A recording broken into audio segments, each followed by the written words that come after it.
आपको क्रोनोलॉजी समझा देता हूं। सबसे पहले अपनी छोटी उंगली को पकड़िए।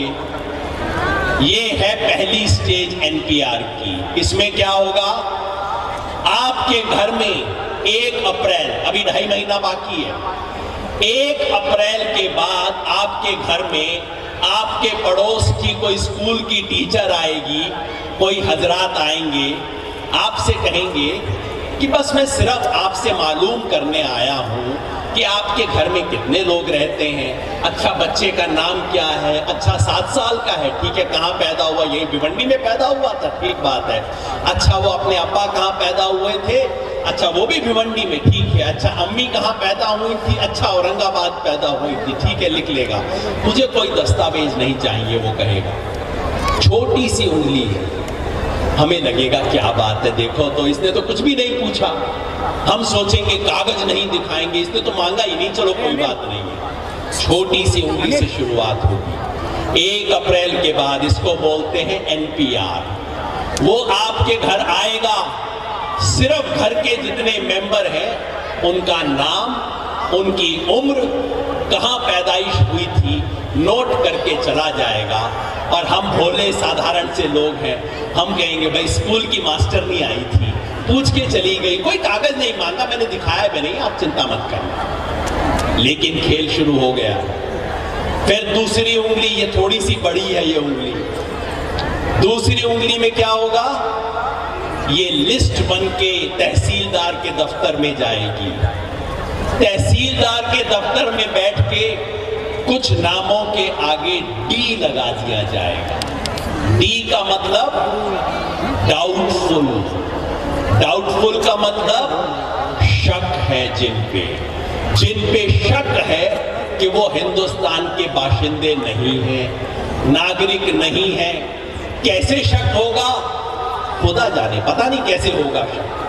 भाई जब इस देश के प्रधानमंत्री को कपड़ों से पता लग जाता है दंगा वाले, तो तहसीलदार को भी पता लग जाएगा कौन विदेशी। तो ये दूसरी उंगली है, डी लिख दिया जाएगा। मैं नहीं कहता सबके ऊपर डी लिखा जाएगा, हो सकता है 100 घर में से 2 घर पे डी लिख दिया जाए, हो सकता है 100 में से 5 पे लिख दिया जाए, हो सकता है 100 में 1 पे ही लिखा जाए, हम नहीं जानते, लेकिन लिखा जाएगा डी, डाउटफुल। उसके बाद तीसरी और बड़ी उंगली आएगी। इन लोगों को 100 में से जो 5 घर समझ लीजिए जिनके आगे डी लगाया है, और घर की भी जरूरत नहीं है, हो सकता है आपके अब्बा के सामने डी ना लगे लेकिन आपके नाम के आगे डी लग जाए, हो सकता है, ये सब असम में हुआ है, तो डी लग जाएगा। फिर तीसरी स्टेज आएगी। तीसरी उंगली पकड़ लीजिए, अब आप, ये बड़े वाली उंगली है, खतरनाक है मामला। तीसरी स्टेज ये होगी जिसपे जिनके नाम के आगे डी लिखा है उनको सरकार का नोटिस आएगा, सरकार की चिट्ठी आएगी, कहा जाएगा तुम हिंदुस्तान के बाशिंदे हो के नहीं, शहरी हो के नहीं, नागरिक हो के नहीं, अब तुम इसका प्रूफ लाओ, तुम कागज दिखाओ। हम सोचते हैं पहली स्टेज पे कागज मांगा जाएगा, पहली स्टेज पे कोई नहीं मांगेगा, खेल हो चुका होगा। उन 5 लोगों के घर चिट्ठी आएगी कि अब तहसीलदार के दफ्तर में आओ, अगले 10 दिन के अंदर अपनी अर्जी लेके आओ, 1 महीने के अंदर अपने दस्तावेज लेके आओ। आप सोचोगे चलो कोई बात नहीं, आधार कार्ड तो मेरी जेब में है।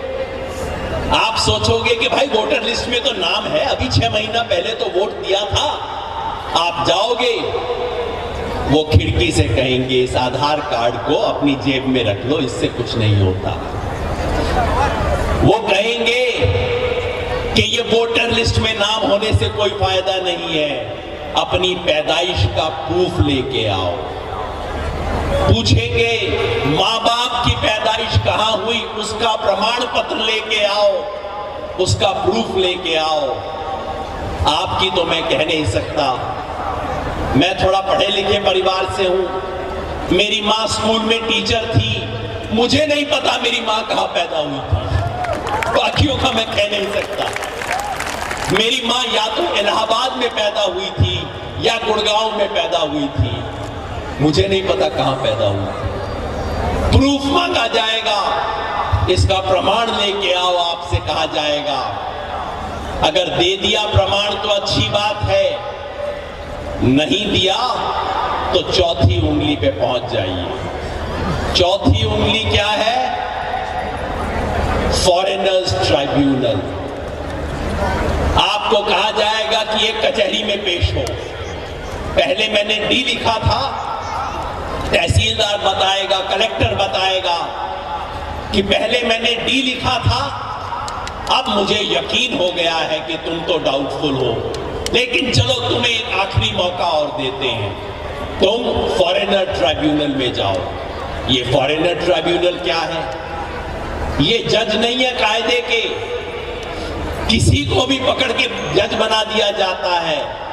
असम में जब फॉरेनर ट्राइब्यूनल बना, सड़क पे चलते वकीलों को, 2-2 साल के एक्सपीरियंस वाले वकीलों को जज बना दिया था वहां पे। भिवंडी वालों को मैं आराम से समझा देता हूं, आपको आसानी से समझ आ जाएगा फॉरेनर्स ट्राइब्यूनल क्या है। ये टोरेंट कंपनी को सुना है ना? सुना है भिवंडी वालों ने टोरेंट कंपनी का?